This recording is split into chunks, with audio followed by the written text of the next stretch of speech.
Knee over midfoot benchmark. The reason that I am making this its own separate video is because it deserves its own separate video. This is a really big deal and there is a lot more to it than just the visual piece that you see of the knee being kind of lined up with the midfoot, and we are going to go through that today. This is also a little bit of an introduction to some things that we're going to learn about the foot a little later on in the program. But for now, we're going to keep it pretty simple because I want you to still be able to absorb and kind of put together all of these pieces and layers as we go.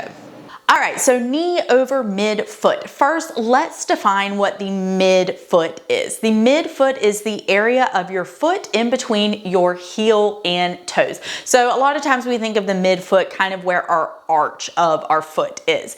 You may think, why do I really care about my feet?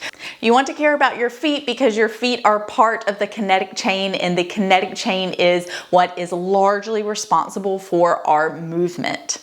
Many times when we have one piece of the kinetic chain that isn't essentially doing its job as well as it should, another piece in the kinetic chain will try and take up the slack for that piece that's not really moving as well as it should or showing up to its full capacity. So how is it that the foot doesn't show up? Now, when we think about the midfoot, there are two motions that we want to really focus on, and that is pronation and supination.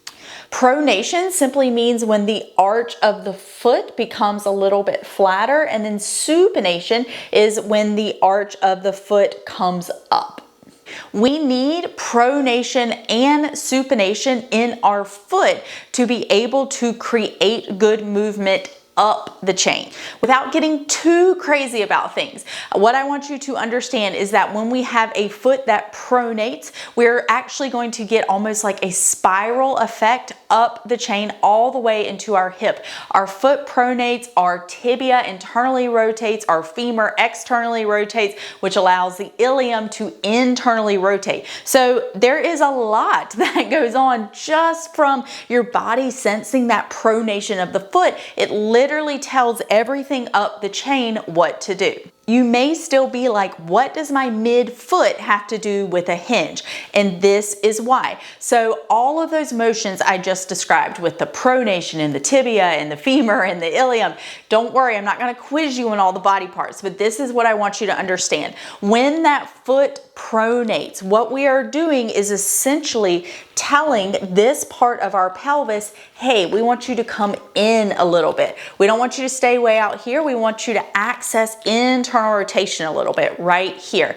Don't worry, we're going to go through this a little bit later, and you don't need to understand all this. I'm just trying to help you get a better grasp of why I am always like knee over midfoot, okay? It's because that knee over the midfoot is going to promote a little bit more of that pronation, and when we get true pronation, we are going to get a widening of the pelvic outlet because we are getting the iliums to kind of come in a little bit more. When we get the iliums coming in a little bit more, or that widening of the pelvic outlet, we're also going to be getting slight nutation of the sacrum, but I'm just going to leave that there for right now. We don't really need to get into like all of that fancy stuff, but I hope this helps you understand like, whoa, all of that happens because my foot, the arch of my foot kind of flattens out a little bit.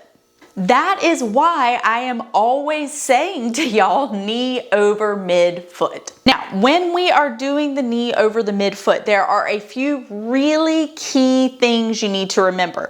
We want our knee to go over our midfoot, but we need the heel to stay heavy. So we don't want the knee to go over the midfoot and then the heel to kind of come up off the ground, or the center of mass really to be more on the toes. You can kind of recognize if you're doing that because your toes will sort of grip the floor. So if you ever look down and you see your toes, like the middle joint of them are raised up and they're really gripping the floor, then get that heel heavy and be like, oh, no, I don't need to grip my toes. Because when we don't have the heel heavy, we're not getting the pronation. Now, the other thing that can happen is we can get our heel super heavy and then fail to get the knee over the midfoot. So here I've got my heel really, really heavy, but my toes are like flapping in the breeze, okay? So here I don't get the knee over the midfoot, and when I try and hinge, notice that knee is right on top of my ankle. And so when I'm doing this, I'm not getting that grounding of the foot that's gonna kind of tell everything up the chain what to do. What we're looking for in that really nice staggered stance hinge is we want that knee right over the midfoot, and that knee cap should be pointing right in between the first and second toes, okay? So right in between that big toe and the second toe, or however you call them, that's the way we want the kneecap pointing. We don't want your kneecap pointing in, and we don't want your kneecap pointing out.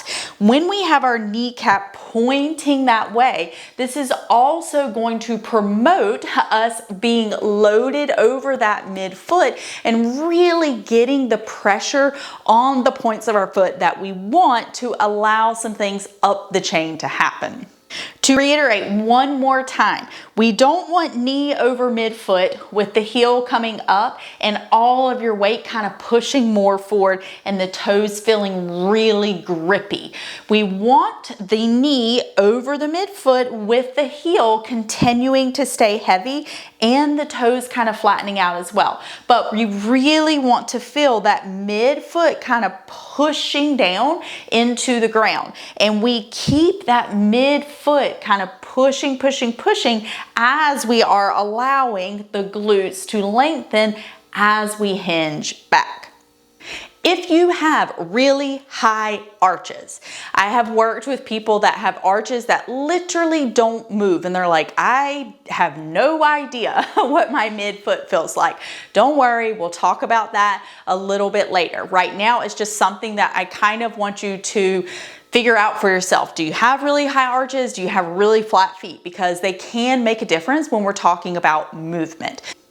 For now, make sure you're just kind of checking knee over midfoot. You're not rolling into one side of your foot or really rolling out to the other side. So we want to think toes are nice and spread out, heavy heel, knee over midfoot. And one thing I kind of like to think about when I'm really concentrating on loading that midfoot is making my femur get longer. I know that sounds really weird, but so my femur here to here, right? So I want to think knee over midfoot, and then I'm going to allow the hip to come back. Knee over midfoot, and then I allow the hip to come back. Knee over midfoot, then I allow the hip to come back. So you can see how it's this really nice sort of zigzag, okay? It's not right here, and then it's not right there. So it's not knee over all the toes. There's nothing wrong with that. It's just not the goal of what we're doing right now. All right, so that is your knee over foot for hinging benchmark.